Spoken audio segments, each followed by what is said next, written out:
এই জন্য নবী বলেন বিদ্যা সমাজ থেকে উঠে যাবে।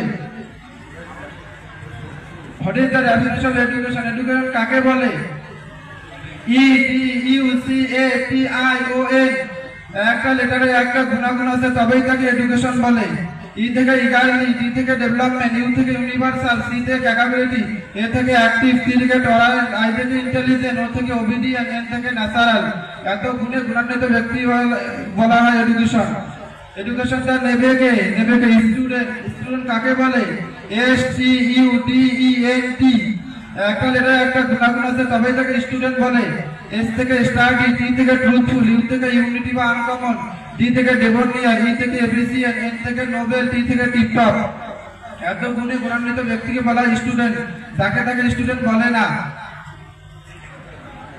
আর শিক্ষাটা কার কাছ থেকে নেবে?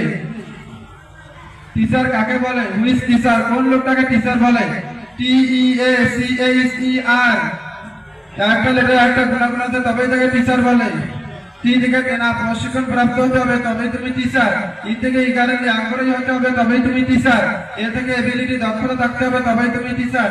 সি থেকে character, most important letter C, C থেকে ক্যারেক্টার, চরিত্র ঠিক থাকতে হবে, তবেই তুমি টিচার। আজ থেকে 30 বছর আগে টিচার আর ছাত্র সম্পর্ক কি ছিল? টিচার ছাত্রকে বাপের মতন ভক্তিগত শ্রদ্ধা করতে, এখন আর হয় না। এখন টিচার আর ছাত্র সম্পর্ক কি হয়ে গেছে? বিড়ি চেয়ে খায়, খৈনি মলে দেয়।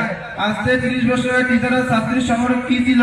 টিচার ছাত্রীকে বাপের মতন ভক্তিগত শ্রদ্ধা করতে, এখন আর হয় না। এখন টিচার ছাত্রীর সম্পর্ক কি হয়ে গেছে? আরবি পড়াতে যে বাংলা পড়াতে যে হারামখোর বিবরণ নিয়ে পড়ে আছে। এই জন্য নবী বললেন, the messenger of Allah peace be upon him said the best warrior uses manner. নবী বললেন, তোদের মধ্যে ওই লোকটা উত্তম ব্যক্তি যার ক্যারেক্টার চরিত্র ভালো।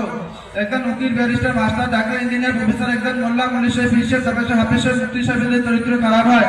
একজন টোটোওয়ালা যে চরিত্র ভালো হয়, টোটোওয়ালাটাই আল্লাহর কাছে প্রিয় ব্যক্তি।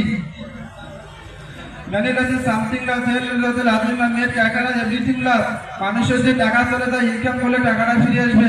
মানুষের যে শরীর চলে যায়, ভালো মন্দ খেলে শরীরটা ফিরে আসবে। কিন্তু বন্ধুরা, মানুষের যে চরিত্র চলে যায়, চরিত্র আর কখনো ফিরে আসবে না। এই জন্য নবী বুখারী শরীফের মধ্যে বলে, হাদিস শরীফের মধ্যে বলে, ক্বালান নবী সাল্লাল্লাহু আলাইহি ওয়াসাল্লাম, মা বাইনা লাহিয়াহি ওয়া মা বাইনা রিজলাহি আসমাল্লাহুল জান্নাহ। বুখারী শরীফের মধ্যে আছে, হাদিস শরীফের মধ্যে আছে, যে উম্মত আমাকে দুটো জিনিসের গ্যারান্টি দিতে পারবে, আমি মুহাম্মদ তাকে জান্নাতের গ্যারান্টি দিয়ে দেব। এক নম্বর হলো জিহ্বার গ্যারান্টি। এই জিহ্বা দিয়ে হালাল খাবার খেতে হবে, এই জিহ্বা দিয়ে বাজে ভাষা বলা যাবে না, এই জিহ্বাটাকে হিফাজত করতে হবে। 2 নম্বর হচ্ছে লজ্জাস্থানের গ্যারান্টি দিতে হবে। এই দুটো জিনিসের গ্যারান্টি যে আমাকে দিতে পারবে, আমি মুহাম্মদ তাকে জান্নাতের গ্যারান্টি দিব। সুবহানাল্লাহ বলেন।